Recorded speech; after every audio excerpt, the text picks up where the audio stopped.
Magandang umaga sa lahat. Ako si Binibini Kabual, ang inyong maging guro sa umagang ito. Ating simulan ang ating klase ngayong umaga sa isang maikling panalangin, binibining balasabas paunahan ng mga panalangin. Sa ng Ama, ng Anak, ng Espiritu Santo. Amen. Maraming salamat. Manatiling nakatayo para sa ating ehersisyo o pampasigla upang mawala ang inyong mga antok at magiging aktibo kayo sa ating talakayan ngayong umaga. Kaya alam niyo ba ang kantang Saging-Saging Mangga-Mangga?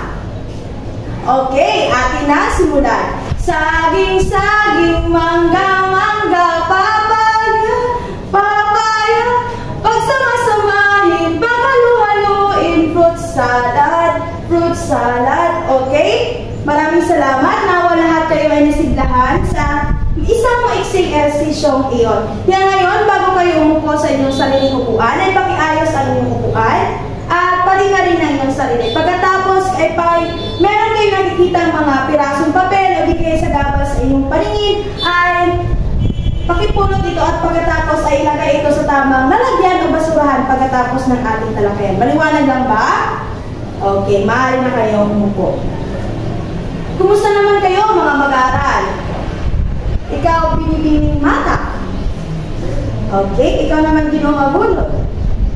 Okay, kinagagala ko na kayong lahat ay okay na okay ngayong umagang ito. Kaya ngayon sa puntong ito ay nais kong tingnan ang iyong katabi. Tingin sa kanan, tingin sa kaliwa, tingin sa likuran, at pati na rin sa harapan. At patingin ito ng magandang umaga na may ngiti sa mga labi. Magandang umaga, magandang umaga. Okay, ayan. Pagkatapos yung batiin ng inyong mga katabi, may nawawala ba sa umagang ito? Okay, wala. Lahat kayo ay nandito. Kaya kinagagala ko na kayo lahat ay nandito ngayong umagang ito. Kaya bigyan natin ng 5 palakpak ang ating mga sarili. Okay. Ngayon, sa puntong ito ay nais kong ihanda ang inyong mga sarili dahil ating munang balikan ang ating nakaraan na talakayan. Dito ko kayo masusukat kung meron ba talaga kayong natutunan sa ating nakaraang talakayan.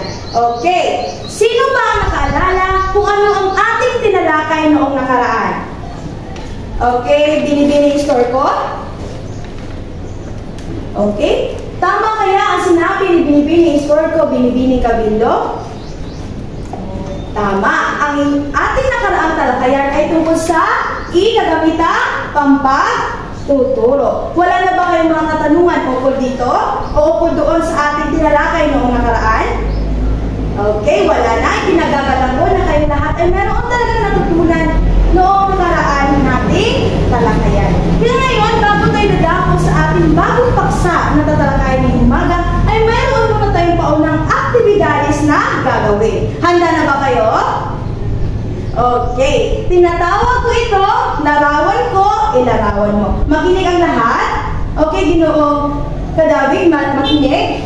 Ang larawan ko, ilarawan mo, ay ito ay ating unang aktibidades na gagawin ngayong umaga, na kung saan meron itong koneksyon sa ating bagong topiko na tatalakayin ngayong umaga.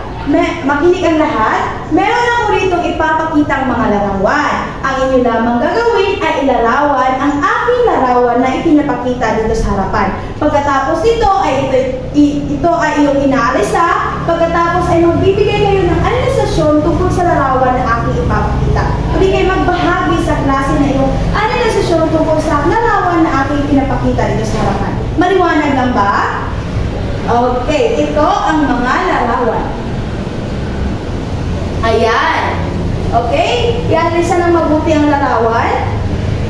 Merong nagsusulat, merong sport, merong guro, merong gumagawa ng isang at marami pa. Okay. Sino ang makapagbibigay ng kanyang analisasyon tungkol sa larawang iyan? Okay. Binibining Herman. Okay, tama. Mayroong guro na nagbibigay ng pasulit sa kanyang mga mag-aaral. Sino pa ang gustong dumagdag? Okay, Binibining Pakonda.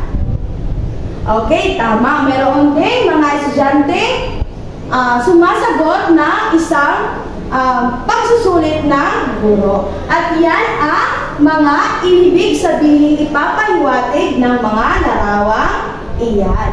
Kaya ngayon, base sa mga larawan na aking pinapakita at inaalisa ng iyong mga kaklase, sino ang maideya kung ano ang ating bagong paksa na tatalakayin ngayong umaga? Okay, Ginoong Abunod. Okay, tama. Bigyan natin ng 5 palakpak si Ginoong Abunod. 1, 2, 3, 4, 5. Okay, ang ating bagong topiko ngayong umaga ay tungkol sa paghahanda ng pagsusulit. Yan. Handa na ba kayong matuto ng bagong kaalaman ngayong umaga? Handa na ba talaga? Sabihin naman, handa na po. Handa na po. Okay. Ang ating bagong topiko na tatalakay ngayong umaga ay tungkol sa paghahanda ng pagsusulit. Pero bago iyan, bago natin ipagpatuloy ang ating diskusyon ngayong umaga, ay meron muna akong alituntunin na gustong ipapahiwatig sa ating klase ngayong umaga. Makinig ang lahat. Okay? Unang-una, kapag gustong sumagot, itaas lamang ka ng kamay. Pangalawa, ay huwag magkipag-usap sa katabi. At ang pangatlo, ang pinaka-importante sa lahat ay respetuhin ang tao o ang guro na nagsasalita sa harapan. Maliwanag?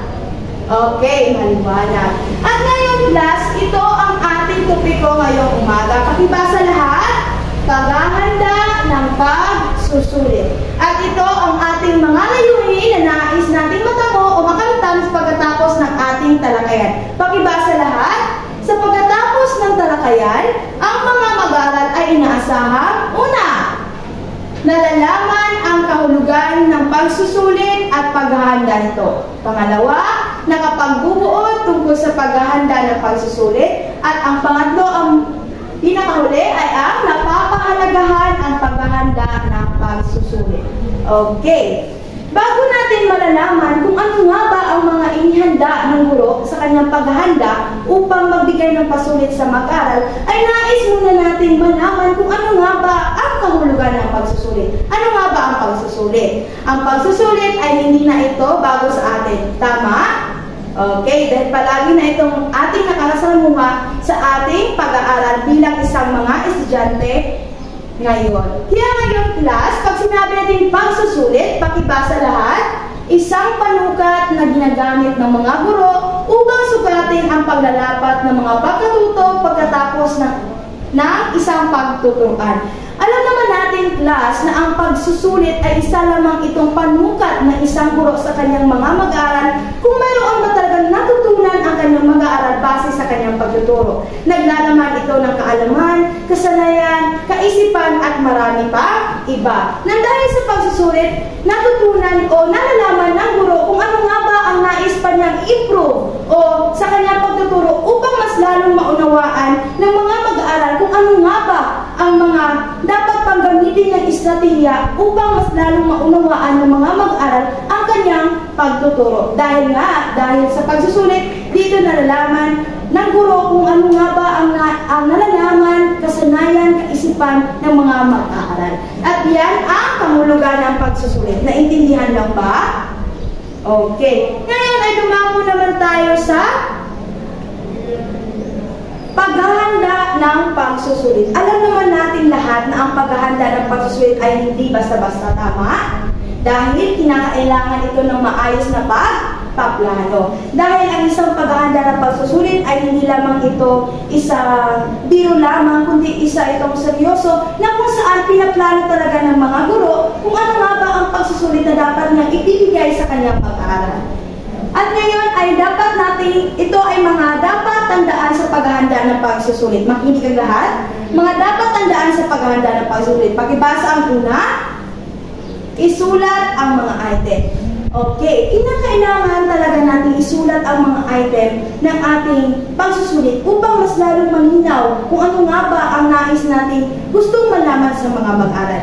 Dahil ang isang pagsusulit ay hindi lamang biro, dahil ito ay kinakailangan ng pagpaplano, maayos na pagpaplano, at kinakailangan natin isulat ang mga item na kung saan ito ba ay tugma sa ating tinuturo sa ating mga mag-aaral. Pangalawa, suriin at ayusin ang mga item. Of course, kinakailangan natin suriin ng maayos, planuhin ng maayos ang dapat natin ibibigay na pagsusulit sa ating mag-aral. Dahil, kapag hindi malinaw o hindi maayos ang item na iyong binibigay sa iyong mag-aral, ay maaaring magtamo ito ng kalituhan sa mga mag-aral na siyang gumagawa o nag-answer nito. Kaya, maaari natin gamitin ang mga sumusunod na tanong sa kung saan sa pagsusulit ng mga item.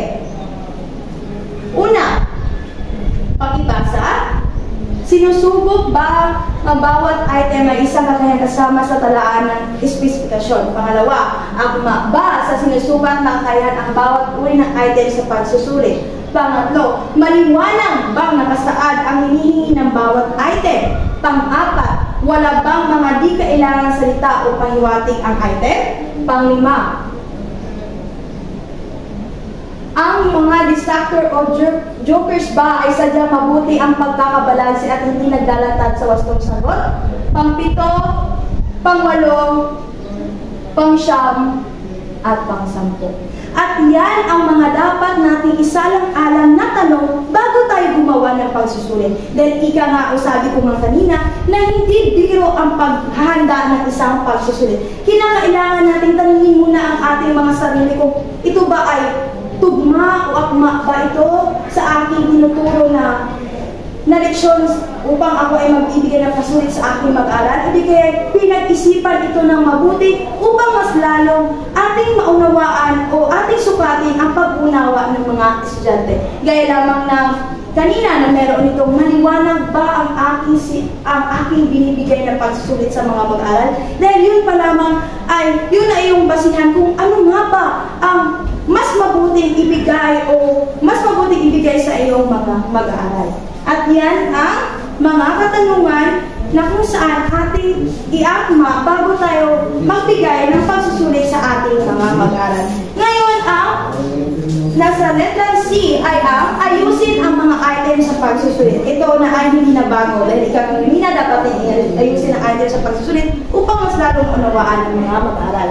At ang panghuli ay ihanda ang panuto. Okay, kapag ikaw ay nagbibigay ng isang pagsusulit, ay kinakailangan mo ng panuto dahil ito ay siyang basihan kung ano nga ba ang gagawin ng mga mag-aaral sa kanilang pagsusulit. Halimbawa na lamang, kapag ikaw ay nagbibigay ng pagsusulit tapos hindi mo nalalagyan ng panuto, ay maaaring maaaring magkaroon ng isang hindi pagkakaunawaan o pagkalituhan ang iyong binibigay na pagsusulit. At yan lamang ang mga dapat nating tandaan sa paghahanda ng pagsusulit. Wala na ba kayong katanungan tungkol doon? Okay, dahil wala na, ay magkakaroon tayo ng pangkatang gawain. Okay, sa ating pangkatang gawain ay nais kong magbilang kayo ng 1 hanggang 2. Okay, pagkatapos ay pumili ng leader. Kaya ang unang grupo ay dito at ang pangalawa naman ay dito. Okay? Nakapunta na ba sa lahat ng grupo? Okay, ngayon makinig ang lahat.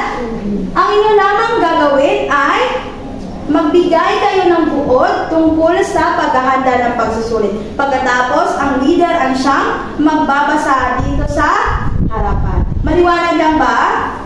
Okay, at ito ang iyong pamantayan sa inyong gagawin. Nilalaman 10%, pagkakaisa 10%, at kabubuan ay 20%. Okay, bibigyan ko lamang kayo ng 5 minuto para sa gawain na yan. Okay, your timer starts now. Okay, tapos na bang lahat? Okay, time is up. Okay, atin na pakinggan ang sinulat na buod ng unang grupo. Okay, ang pangalawa naman. Okay, bigyan natin ng 5 palakpak ng ating mga sarili.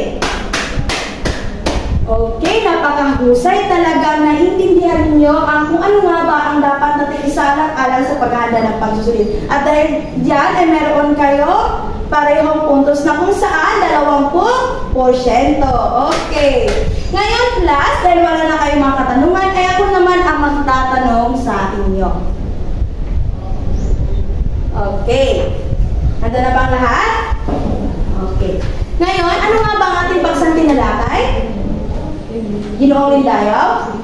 Tama, ito ay tungkol sa paghahanda ng pagsusulit. Ngayon, bakit kailangan nating pahalagahan ang mga o dapat nating tandaan sa paghahanda ng pagsusulit?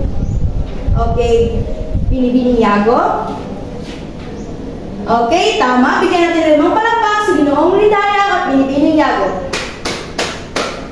Okay, class, ikinatutuwa ko na kayong lahat ay talagang merong natutunan sa aking diskusyon ngayong umaga. Kaya ngayon sa puntong ito ay kumuha ng sakapat na papel at sagutan ang mga tanong na nasa harapan. Okay? Huwag maingay. Okay, tapos na ba? Pakipasa lahat ng papel sa harapan. 1, 2, 3, 4, 5. Okay, nandito na ba lahat? Okay, ngayon, sa inyong takdang aralin, pakibasa lahat. Gumawa ng isang maiksing pagsusulit. Malaya kayong pumili ng kahit anong paksa. Isulat ito sa short bond paper at ipasa sa sunod na pagkikita. Naintindihan lang ba? Okay, tapos na ba ang kopyahin? Okay. Maraming salamat sa iyong pagkikinig. Nawa lahat kayo ay merong natutunan sa aking pagtatalakay dito sa harapan. Lagi nating tatandaan na kinakailangan na suriing mabuti, planuring mabuti ang paghahanda ng pagsusulit upang hindi magbibigay ng kalituhan sa iyong mga mag-aaral. Maraming salamat at paalam.